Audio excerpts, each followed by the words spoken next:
Olah, timnas Indonesia tampil luar biasa semalam, meskipun memang secara gol ya biasa aja ya, menang 2-0, 1-0 babak pertama, kemudian satu gol lagi di babak kedua. Tapi secara penampilan dan juga secara statistik grafik, tim Indonesia, timnas Indonesia memang layak untuk menang dan juga memang berhasil menguasai jalannya pertandingan.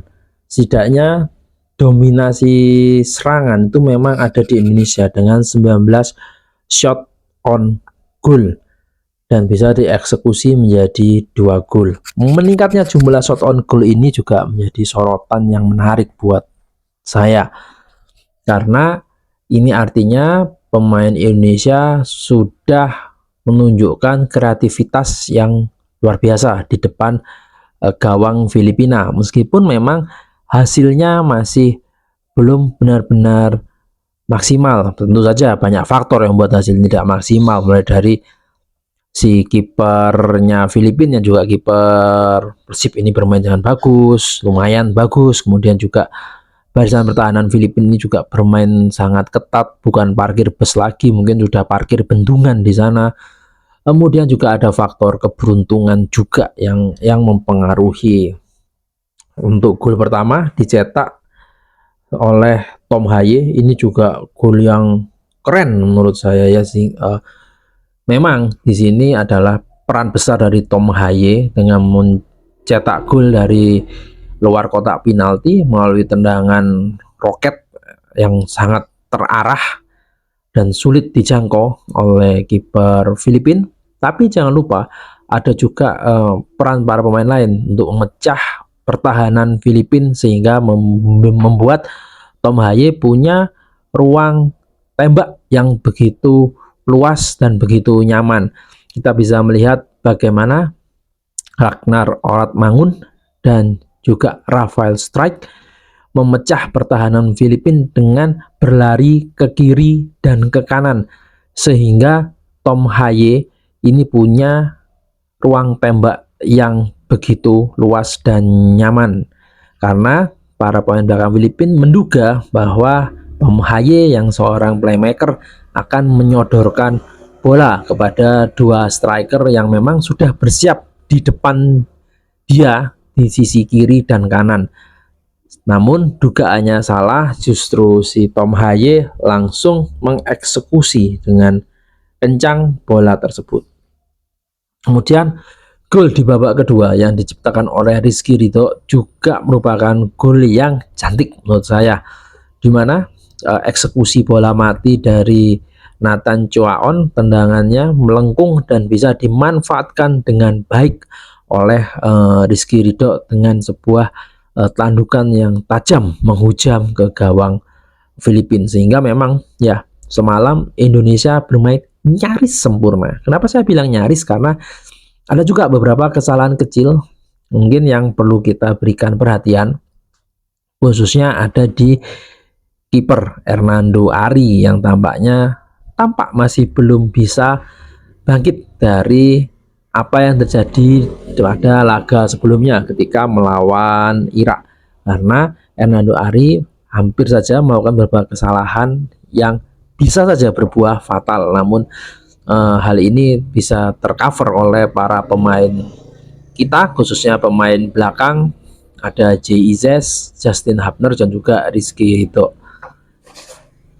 Bermainnya J.I.Z juga menjadi satu faktor yang luar biasa, benar-benar memberikan ketenangan, benar-benar memberikan kenyamanan, benar-benar memberikan rasa percaya diri kepada seluruh pemain Indonesia yang lainnya. Begitu juga satu pemain debutan lain yang juga saya berikan kredit, ada Kelvin Verdong. Pemain yang satu ini bermain sangat agresif, baik menyerang maupun bertahan, memberikan warna baru di sisi sayap permainan Indonesia yang selama ini pemain-pemain sayap Indonesia itu khususnya di sisi kiri itu lebih banyak diisi pemain-pemain yang saya bilang karakter pemainnya agak flamboyan, seperti Shin Patinama, kemudian siapa, Pratama Arhan, ini pemainnya karakternya agak flamboyan. Kita tidak punya pemain bertipikal ganas, bertipikal agresif seperti Calvin Verdong ini, ataupun juga kalau di kanan kita sudah punya sang kapten ya, Asnawi Mangku Alam, ini tipenya juga agresif.